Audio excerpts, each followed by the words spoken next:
ಹರಿಹರ ಪಂಚಮಸಾಲಿ ಪೀಠದಿಂದ ಉಚ್ಚಾಟಿತರಾದ ವಚನಾನಂದ ಸ್ವಾಮೀಜಿ ವಿರುದ್ಧ ಇದೀಗ ಪಂಚಮಸಾಲಿ ಯುವ ಘಟಕ ಸಿಡಿದೆದ್ದಿದೆ. ನಿನ್ನೆ ವಚನಾನಂದ ಸ್ವಾಮೀಜಿಗಳ ಮೇಲೆ ಟ್ರಸ್ಟ್ ಸಾಲು ಸಾಲು ಆರೋಪಗಳನ್ನು ಮಾಡಿದ ಬೆನ್ನಲ್ಲೇ ಯುವ ಘಟಕ ಶ್ರೀಗಳ ವಿರುದ್ಧ ಸಮರ ಸಾರಿದ್ದಾರೆ. ಈ ಕ್ಷಣವೇ ವಚನಾನಂದ ಶ್ರೀಗಳು ಮಠ ತೊರೆಯಬೇಕು, ಹೋಗದಿದ್ರೆ ಶ್ರೀಗಳನ್ನು ಎಳೆದು ಹೊರ ಹಾಕ್ತೀವಿ ಅಂತ ಪಂಚಮಸಾಲಿ ಯುವ ಘಟಕದ ಕರಿಬಸಪ್ಪ ಎಚ್ಚರಿಕೆ ನೀಡಿದ್ದಾರೆ.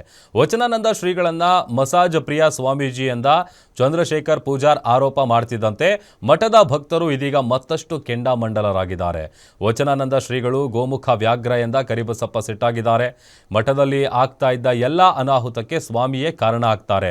ಮಠದಲ್ಲಿದ್ದ ಅನಾರೋಗ್ಯ ಪೀಡಿತ ಮಕ್ಕಳ ಮೇಲೆ ತಣ್ಣೀರು ಎರಿಸ್ತಿದ್ರು. ಹೀಗಾಗಿ ಪೋಷಕರ ಮಕ್ಕಳ ವಿಡಿಯೋ ಮಾಡಿ ಕಳಿಸಿದ್ದಾರೆ.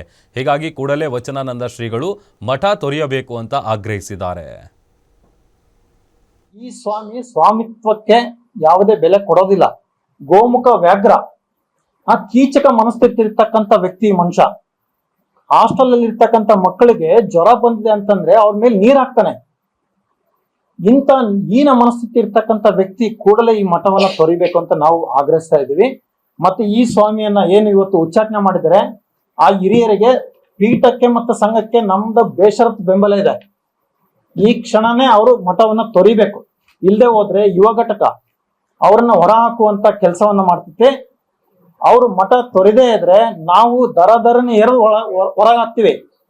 ಅಲ್ಲಿ ಏನಾದ್ರು ಹೆಚ್ಚು ಕಡಿಮೆ ಆದ್ರೆ ಅದಕ್ಕೆ ವಚನಾನಂದ ಸ್ವಾಮಿಗಳೇ ಕಾರಣ.